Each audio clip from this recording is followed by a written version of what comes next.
आई, का शिक्षा देतेस मला? म्या कुणाचं मंगाळ केलं नाही, कुणाचं वाईट चिंतलं नाही, मग माझ्याच नशिबी हे दिस का आलेत ग?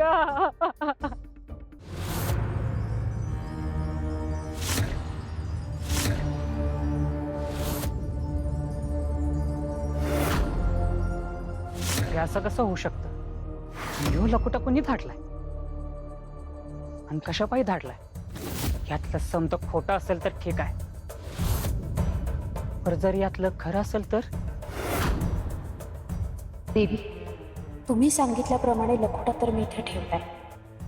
या लखोट्याने त्या माणसाच्या मनात जे वादळ उठवले ते काही साधं कदाचित हा माणूस परडीवाल्या आजीच्या कथेनं एक वेगळीच कलाटणी देणार आहे.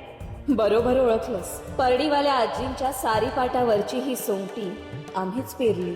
आतापर्यंत ज्या डावाचे फासे एकाच दिशेने पडत होते त्याची दिशा आता बदलणार आहे. या एका चालीमुळे कोण भेटेल, कोण दूर जाईल, कोणाचं सत्य उघड होईल आणि कोणाचं आयुष्य पालटेल हे सगळं काळच ठरवेल. काय, कधी आणि कसं घडणार याचं उत्तर आम्ही योग्य वेळ आल्यावरच देऊ.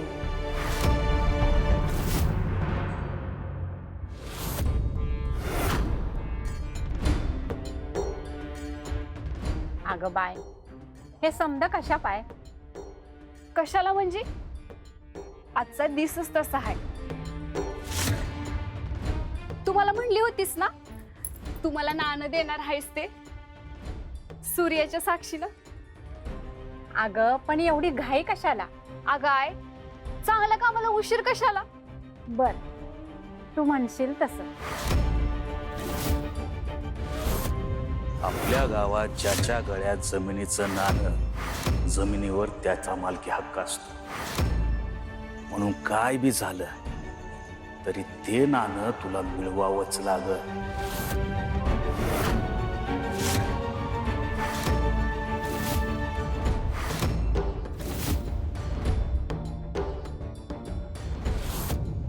थांब बाई.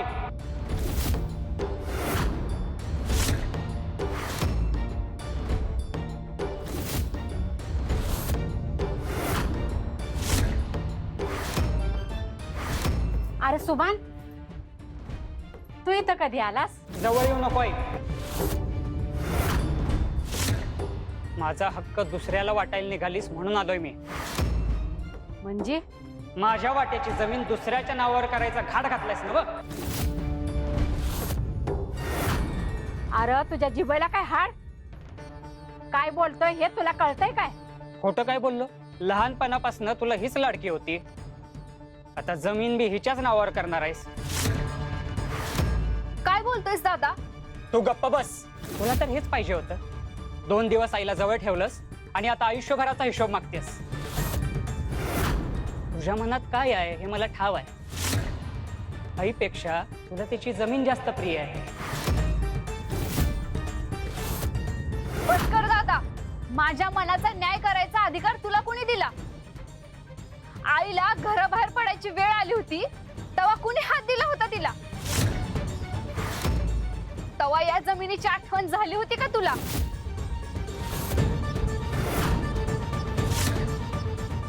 चुकलो असन, पण याचा अर्थ असा नाही की तू बरोबर होतीस.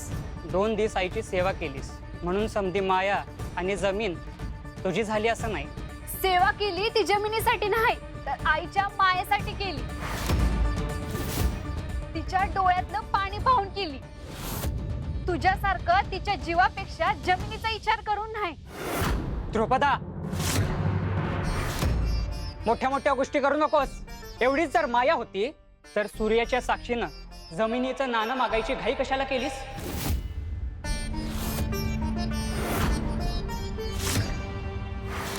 अरे लेकरानो, बस करा.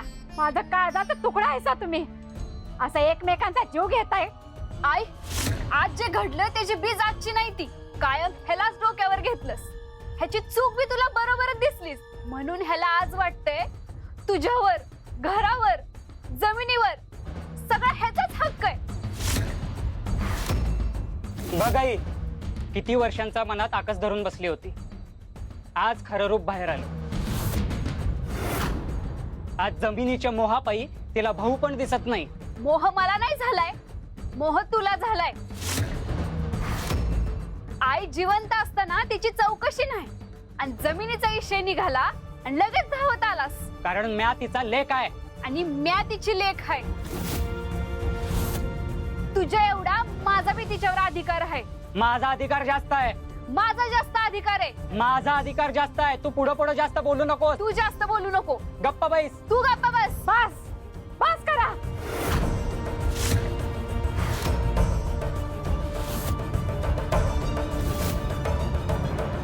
ज्या जमिनीसाठी भांडताय ना त्या जमिनीवर तुम्हाला चालायला शिकवलं आहे आणि आता त्या जमिनीसाठी एकमेकाचं वैरी झालात होय. माझं नशीबच फुटकं. माझी लेकरच आज मला परकी झालीत. मला आता एक क्षण बी नाही राहायचं इथं.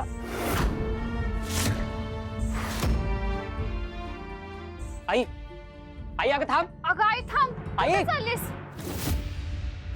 देवी, म्हणजे काल मी तो लखोटा ज्या माणसासाठी ठेवून आले होते तो द्रुपदाचा भाऊ आहे. तुम्ही हे सगळं मुद्दाम का घडवून आणलं देवी? यामुळे परिस्थिती आणखीनच चिघळली आहे. कारण हा प्रवास अजून थोडा खडतर होणं गरजेचं आहे पद्मा. आज आमची इच्छा असती तर एका क्षणात द्रुपदाच्या अडचणी दूर करू शकलो असतो. परंतु समस्या सोडवणं आणि धडा शिकणं यात फरक असतो. आज द्रुपदाची अडचण दूर झाली असती परंतु तिचा भाऊ सुभान परत आला असता आणि मनात दडलेल्या सगळ्या गाठी त्याने पुन्हा उकरून काढल्या असत्या. मग हा वाद पुन्हा उभा राहिला असता. जखमेवर केवळ फुंकर मारून उपयोग नसतो.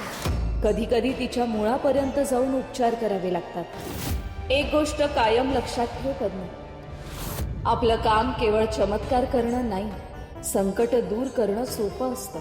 परंतु मनातल्या गाठी सोडवणं अधिक महत्वाचं असतं. कारण नात्यातल्या त्या गाठी सुटल्या तर कोणतंच संकट त्यांना पुन्हा वेगळं करू शकत नाही. याचा अर्थ हा खेळ कधीच कर्जाचा किंवा जमिनीचा प्रश्न सोडवण्यासाठी नव्हता. आई आणि मुलगी यांच्यातील दुराव्याचा सुद्धा नव्हता. परडीवाली आजी जेव्हापासून आम्हाला भेटली आहे तेव्हापासून एक गोष्ट आम्हाला सतत जाणवते. तिच्या मनात खूप प्रेम आहे, परंतु ते स्वीकारणारं, ते जपणारं तिच्याजवळ कोणी नाही.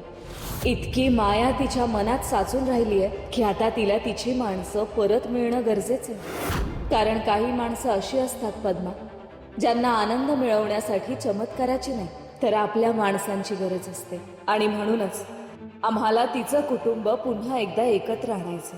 आता त्यांच्या प्रेमाची, विश्वासाची आणि नात्याची खरी परीक्षा सुरू होईल.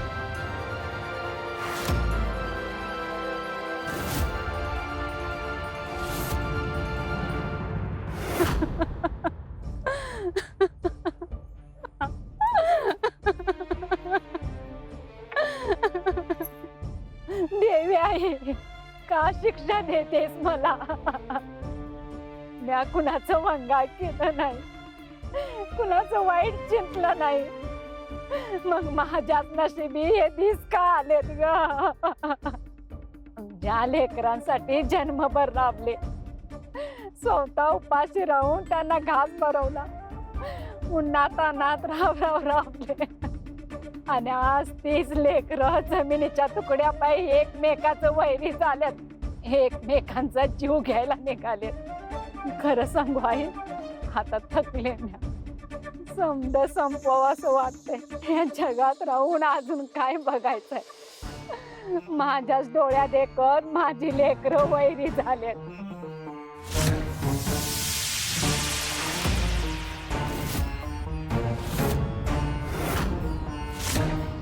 नाही आजी, देवी, तुम्ही प्रत्येक वेळी चूक आईचीच असते असं नाही. प्रत्येक वेळी संगोपनातच उणीव राहिलेली असते असंही नाही. कधी कधी एखादं निरोगी रोपटंही विषारी वेलींच्या संगतीत वाढतं आणि मग त्याच्या फांद्यांवर सावलीपेक्षा काटेच जास्त उगवू लागतात. दोष त्या बीजाचा नसतो माय, दोष त्या संगतीचा असतो. तू तुझ्या लेकरांना माया दिलीस, पण माणसाचं मन हे नदीसारखं असतं.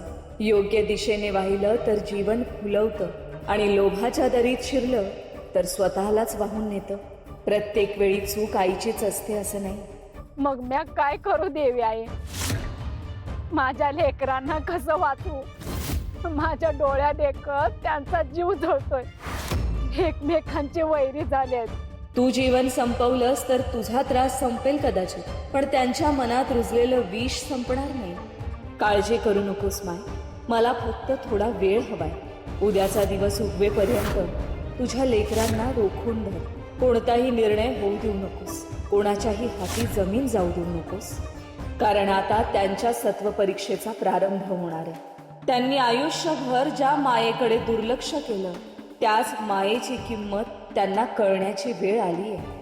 माझी आई तुळजाभवानी, तुझ्यावरचा विश्वास कधीही सोडला नाही. माझ्या लेकरांना सद्बुद्धी दे.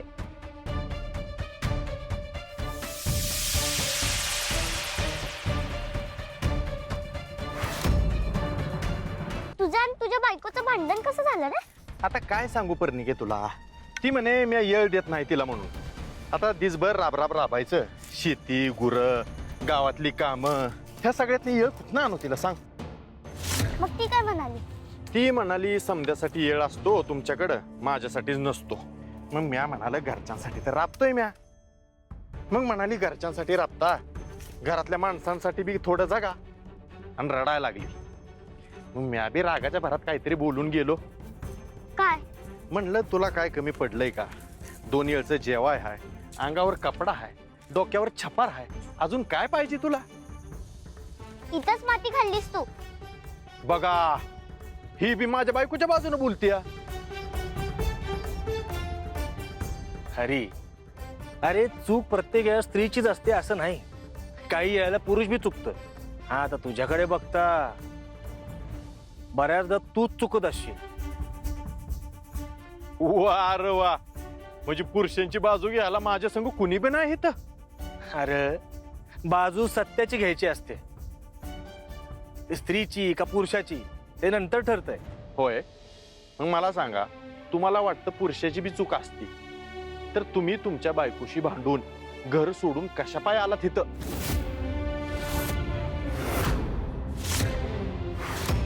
पर्णिका, काय? तू सगळं सांगितलं ह्याला? हो, पण आता माझ्यावर चिडू नकोस.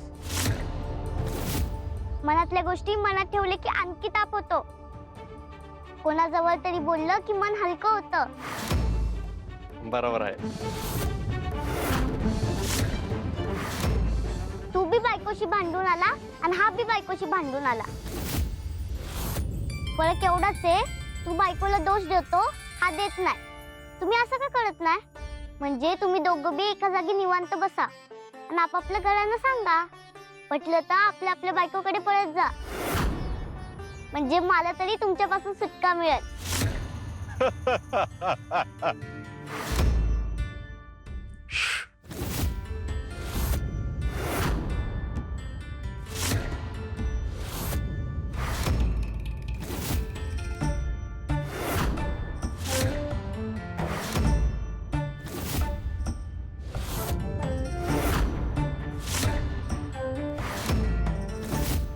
मला असं वाटतंय ही वाट सोडून आपण दुसऱ्या दिशेने जायला हवं.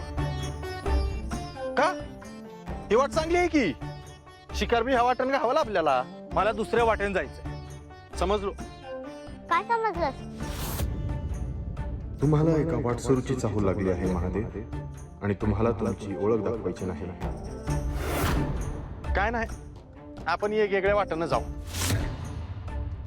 म्हणजे शिकार बी लवकर घावाला आपल्याला. तेच तर मी बी बोलत होतो. आपण एक वेगळं जाऊयात आणि जे काही मिळेल ते घेऊन कुटीत भेटूया. चला. पर्णिके, विश्वातलं सगळ्यात अवघड काम कुठलं आहे माहिती आहे का? कुठलं? सौता बरोबर असताना बायकोला ती पटवून सांगणं. चल.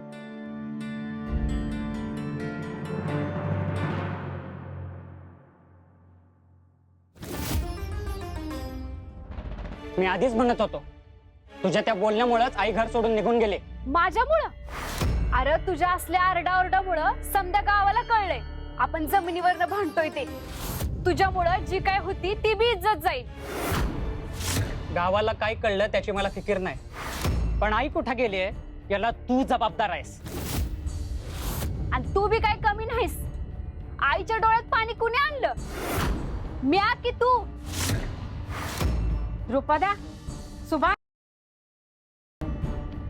आई आई आई अगं कुठे गेली होतीस तू? ही नसती मध्ये पडली तर आजचा योधीच दिसला नसता. माझ्यामुळं? अरे तू जर या जमिनीवर डोळा ठेवला नसता तर असं काय घडलंच नसतं. आई तूच सांग, कोण चुकलं?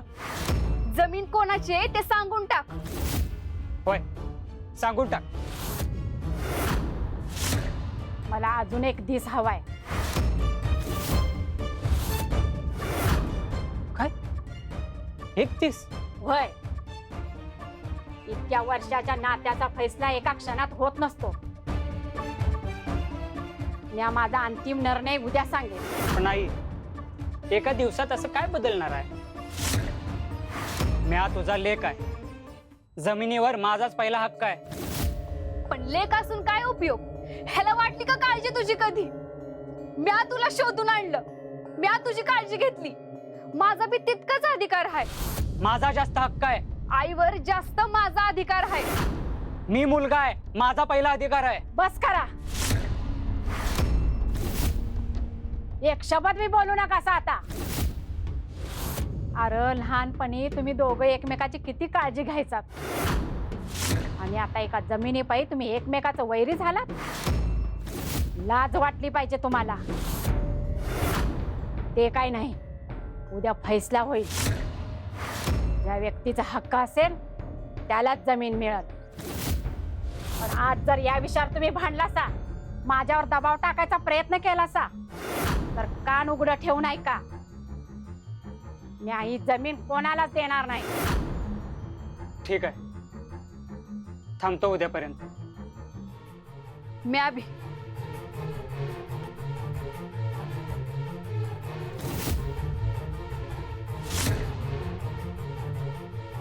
देवी आई, काय बराबर काय चूक, माझ्या डोसक्यात आता काय शिरत नाही. तूच मार्ग दाखव, तूच या अंधारात वाट दाखव ग.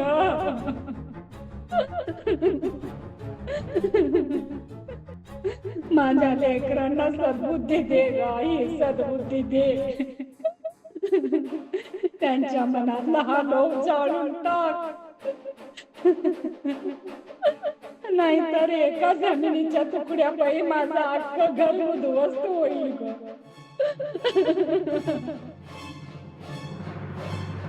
मला सांग पर्णिका, एवढ्या लहानपणी तू बाण चालवाय कसं काय शिकली? तू तू हिला ओळखतोस? होय की, वनातच भेटली होती, थोडंफार बोलणं झालं होतं आमचं. मी अभिला बघितलं होतं, डोळे मिटवून बसली होती. मी ह्याच्या पुढे जेवण ठेवून आले.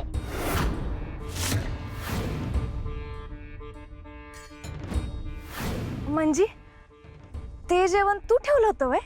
वय, मला वाटलं तुम्ही तुमच्या इद्देनं आणलं.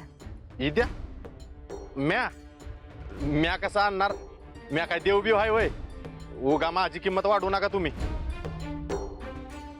मला माहिती आहे तुम्ही महादेव आहात, फक्त रूप बदलून माझ्या समोर वावरताय. पण आम्ही तुला कसं ओळखतो ते झालं. पण तू कोण, कुठली, आणि ह्या वनात एकटी का फिरतीस?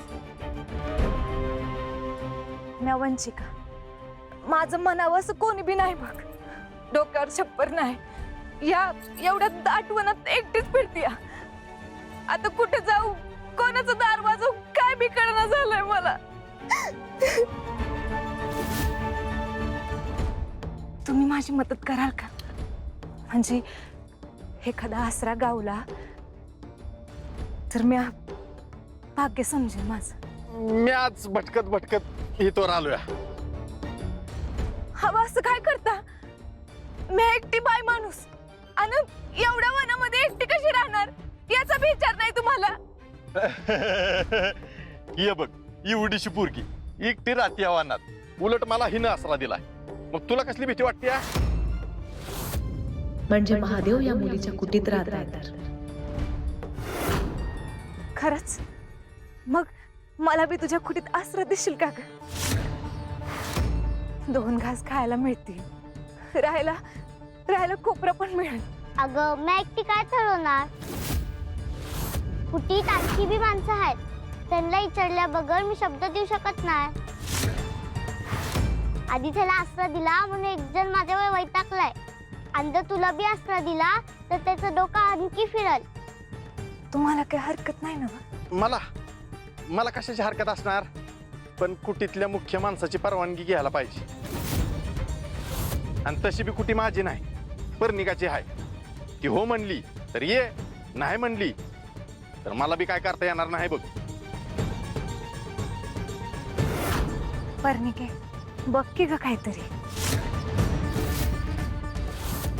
काळजी नका करू, मी त्याच्याशी बोलते आणि तुला येऊन सांगते. लय आभार झाले बघ तुझे. चला, लय काम आहेत आपल्याला.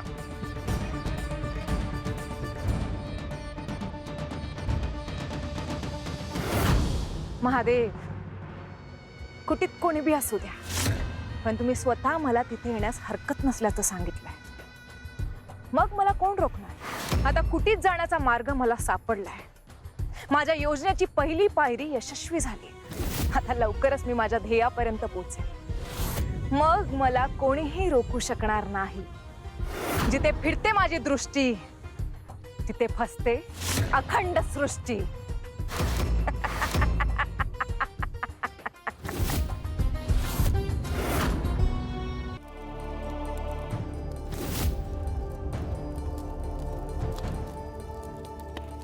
पद्मा, अगं मला परडीवाल्या आजींबद्दल कळलं. त्यांच्यासोबत जे घडलं ते खरं आहे का ग? दुर्दैवाने खरंच आहे म्हणावं लागेल काकू. त्यांच्या स्वतःच्या मुलीनेच त्यांच्या मनाला खूप मोठी जखम केली हो. मी तुळजाशी अजून बी बोलत नाही, पण तिला माझ्याकडनं एक सांग, लवकरात लवकर परडीवाल्या आजींना परत आण म्हणावं. आई नेमकी कुठल्या गोष्टीमुळे दुखावली जाईल ना, हे लेकरांना कधी कधी कळतच नाही. पण जेव्हा कळतं तेव्हा लई उशीर झालेला असतोय बघ. काकू, तुम्हाला खरं सांगू, मला सुद्धा तेच वाटत होतं. अहो पण देवींनी आजींना अजून एक दिवस त्यांच्या मुलांबरोबर राहायला सांगितलंय. अजून एक दिवस? अगं कशा पायी?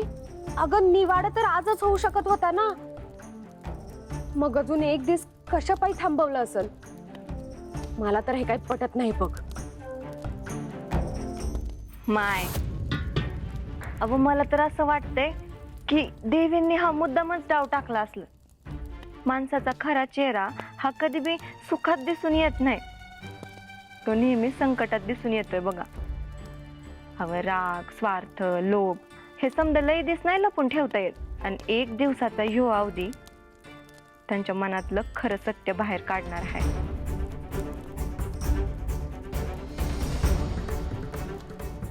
काकू, मंगलाबाई योग्यच बोलतात. मला वाटतं हाच हेतू असेल देवींचा. अगं पण जर तसं झालं तर परडीवाल्या आजींचं काय? त्यांच्या मनाला परत लागलं तर, त्यांना परत त्रास झाला तर? त्याची तुम्ही काळजी नका करू काकू. त्या जबाबदारीची जाणीव आणि ती पार पाडायची शक्ती देवींनी मला आधीच देऊन ठेवली आहे. आणि कुठली शक्ती?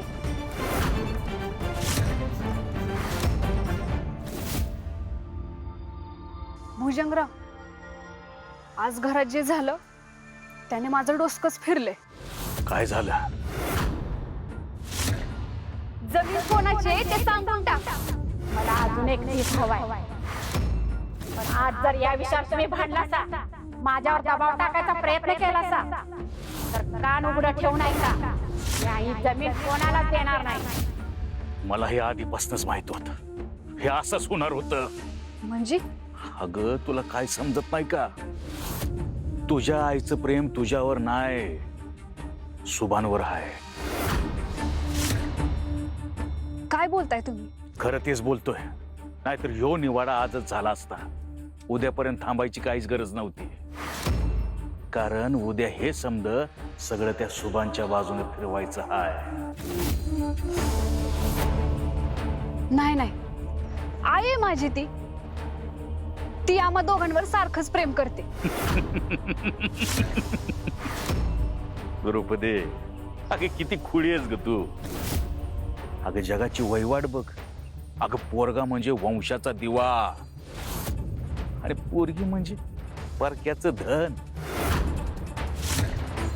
अगं तुझी आई मस्त म्हणत असल की दोघही पोरला सारखे आहेत म्हणून, पण उद्या काही येळ आली तर झुकतं माप पोराकडे जात.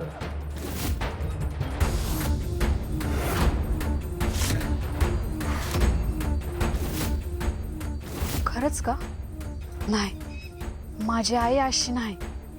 पण मग निवाडा का पुढे ढकलला गेला? उद्या जर तुझ्या आईचं मन सुभानकडे झुकलं तर समज संपलं म्हणून समज. समधी जमीन त्याच्या नावावर जाणार आणि त्या जमिनीत काय आहे हे त्याला चांगलं ठाव आहे. काय हाय? धन. धन? होय, मोठं धन. जुन्या काळापासून लपवलेलं धन. नाहीतर सुभान इतक्या घाईघाईनं इकडे कशाला आला असता? पण मला तर कधीच कोणी सांगितलं नाही. सांगणार कोण? की असं धन असलं की माणूस स्वतःच्या बापाला पण सांगत नाही. द्रौपदी, जरा विचार कर.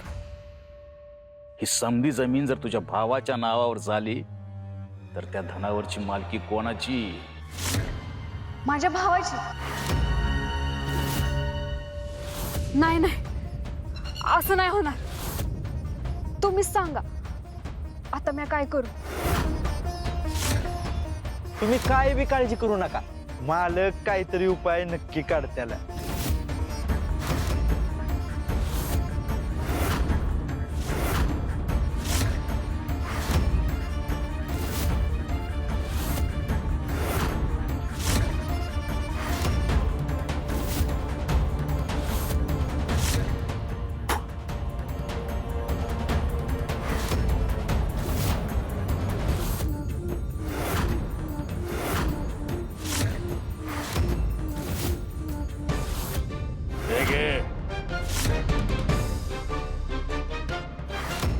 हे काय?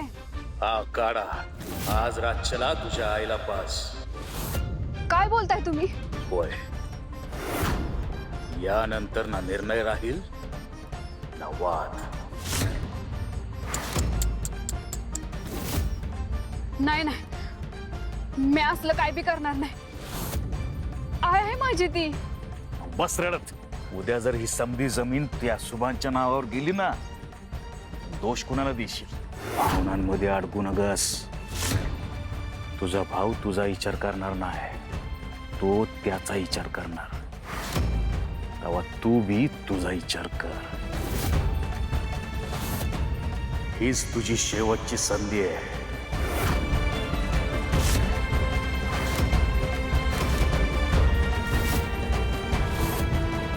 एकदा का भुजन डसला का समोरचा तिथंच खपला.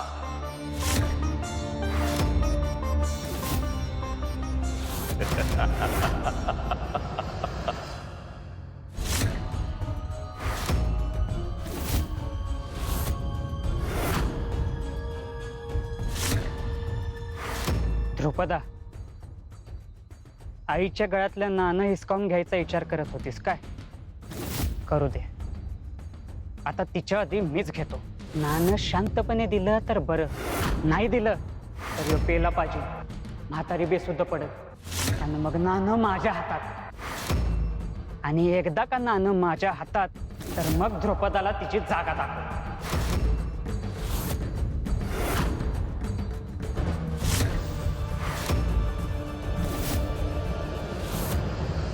आई आई अगं कुठं आहेस तू? काय कुठे आणि एवढ्या रात्री गेली कुठं?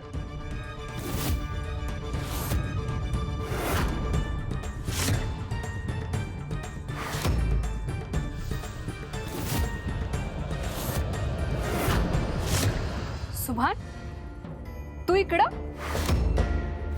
आणि आई कुठं आहे? मला काय माहिती, मीच तिला शोधतोय. आणि हे काय आहे? काय लपवतोयस? आधी तू सांग, तू काय लपवतेस? मला विचारायच्या आधी स्वतःच्या हाताकडे बघ. काय डाव आहे तुझा? आणि आई कुठं आहे? खरं सांग, तू काय केलेलं आहेस ना तिला? खरं तर हे मी तुला विचारायला पाहिजे. तूच काय केलं नाहीस ना व जमिनीपायी? माझ्यावर आरोप करतोयस? स्वार्थपायी तू काय करशील याचा भरोसा नाही. आणि तुझा भरोसा आहे का?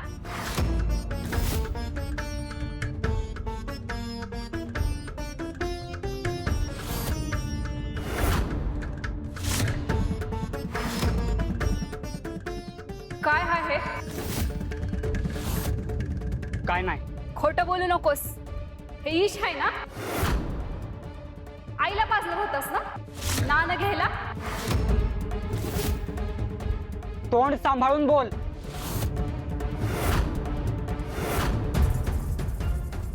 आणि हे काय आहे? आणि ते इकडं सोड. आण.